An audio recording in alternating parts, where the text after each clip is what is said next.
Okay, so this is an arable field that, as part of our sustainable farming incentive pilot, we have sown with a herbal ley, so effectively a GS4 if it was under countryside stewardship. So this is a grass ley with bits of clover, chicory and all sorts of bits and pieces in it that come summertime will flower and hopefully provide really good habitat for insects. It's part of 3 fields in total. It's about 18 or 19 hectares here, and we're taking the opportunity, for it being a couple of years of this herbal ley, to get the fields fenced. But in order to get it fenced, we first have to do quite a bit of work on the boundaries. So these boundaries have really not been maintained for 20 or 30 years. The hazel and the growth has sort of come out in the field 5 or 6 meters. And so we've had to come in here with the tree shear, take the tops out of it, gain the field back, dig the ditches, and get back to the sort of fence line, get it in some sort of order. This type of work creates a fair bit of material. So this is one of the many fires that we're having. This is about 200 meters worth of clearance. Does burn out nice and cleanly, but yeah, no, it's amazing the material you get. None of it's particularly thick, but there's just an awful lot of it. So the idea is now that the fence will go back on the fence line. We will be able to maintain it with the hedge trimmer and keep it in good order. I like to think that we'll be back next year or the year after, plant up some of the gaps, hopefully make some really nice habitat and the good hedgerow that it always should have been. Very, very wet out here at the moment. We've had, what, 9 inches of rain or something so far in November. Travelling's a bit difficult, but we're having to push on with this because we want these fields fenced and ready to go for lambing in middle of March. In fact, early March we'll want stock out here. So it's come to the point where we've just got to get on with it. Not always beautiful, but at least the digger can travel, and we can get something done. But this field in particular has taken a lot of work. One back about 6 or 7 meters worth of field in places. Had to dig the ditches out, which you'll see a little bit of this later on. And yeah, fencing will begin as soon as we get approval for our grant, hopefully in the next few days.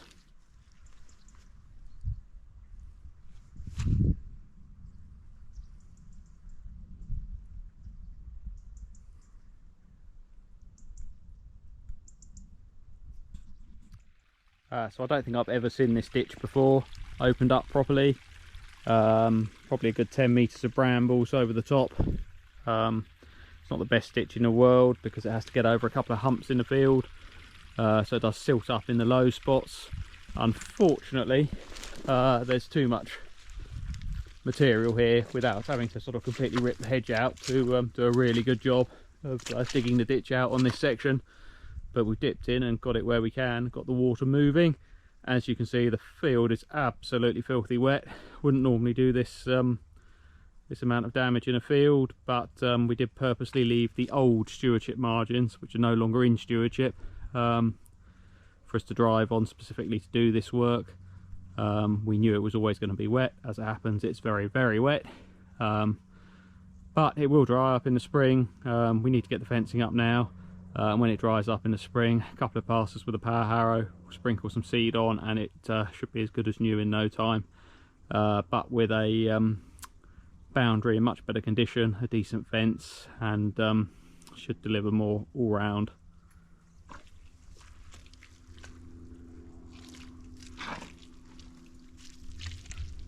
Got a fair bit of spoil out this end of the ditch, so we've just roughed it out back over the field.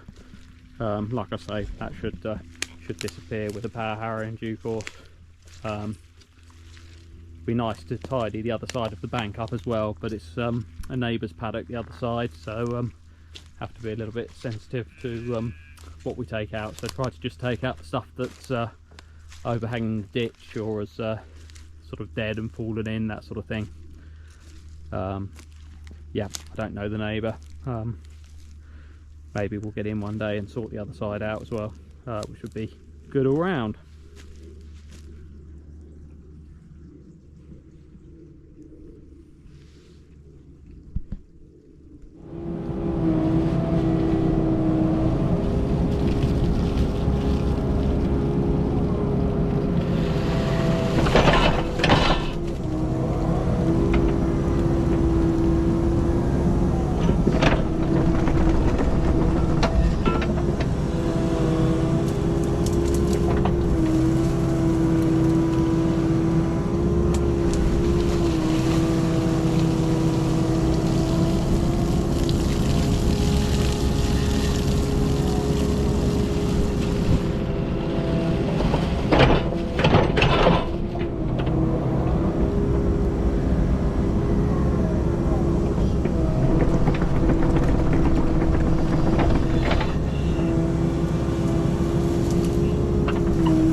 So just while we're on our way home from the ditch digging job, just thought I'd show some of our sheep here grazing. This is a bit of land that we have on an annual grazing agreement, about 100 acres of low input grassland.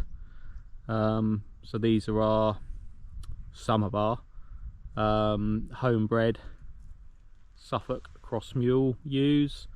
So they are being tupped by Texel and Charolais rams. The tups actually come out first thing next week. They've had a dreadful tupping, really. I think they've seen probably getting on for 10 inches of rain since the tups went in.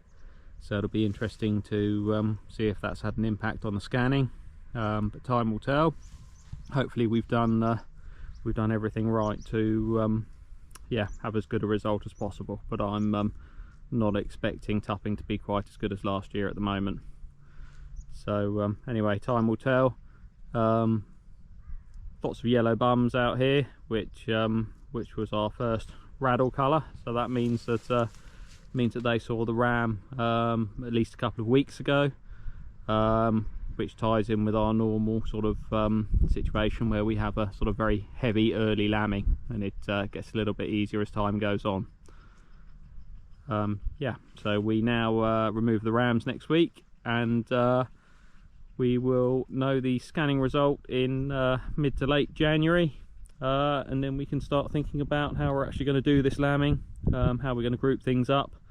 You need to feed your singles, twins and triplets with different diets, different amounts of concentrate to tailor the energy for the lamb growth, particularly in the last 3 or 4 weeks.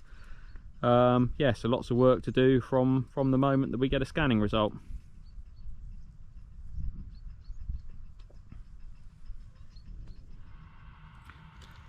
So it's now Monday the 28th of November.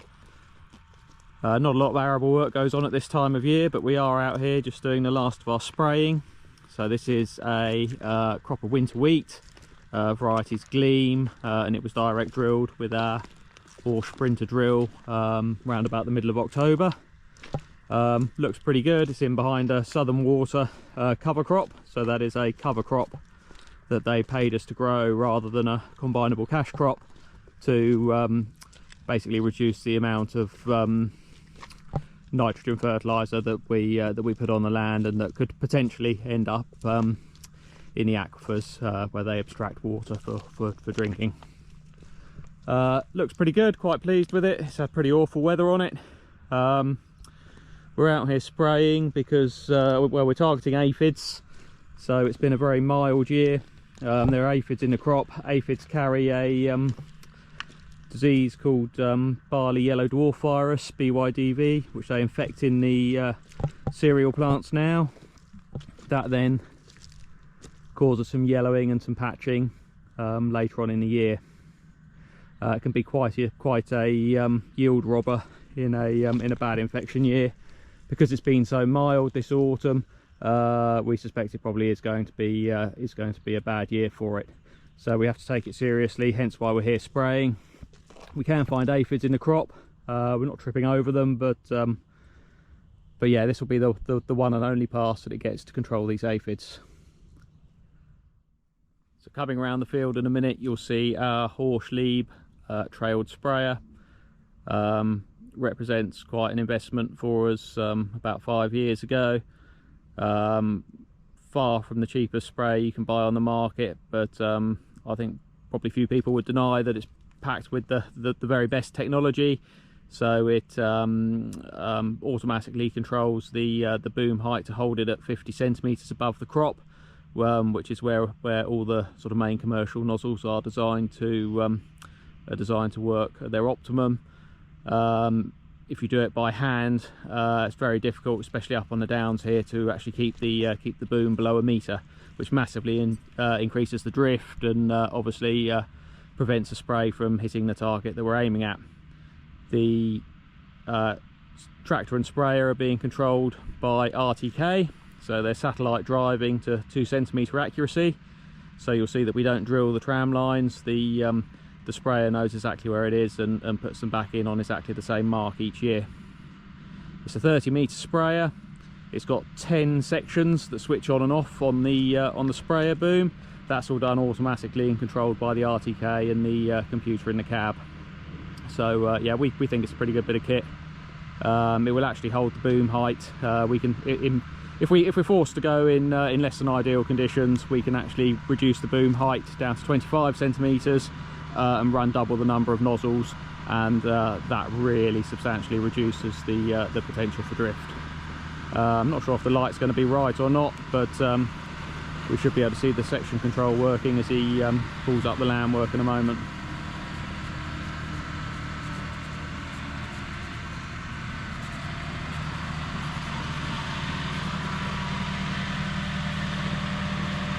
You see that the axle on the sprayer turns to make sure it follows the track of the tractor.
A quick look at the lambs that we've got left on the farm.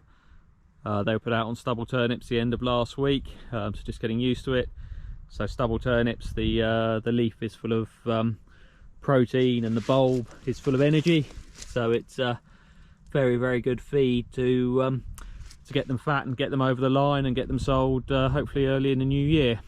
We thought the stubble turnips were going to be a bit of a disaster this year with the dry summer. They went in very late. In fact, we didn't even drill them. We broadcast them on the stubble. As it happens, we had some rain and we've been really been saved by a mild autumn, and they look brilliant now. In fact, they look so good, and because we carried on creep feeding a load of lambs through the summer when it was dry, I now need to get a load of store lambs in to eat them all off, which is a nice problem to have. We weighed these lambs out here. We will weigh them again probably just after Christmas, and hopefully they've done a reasonable growth rate and won't be too far off being fat.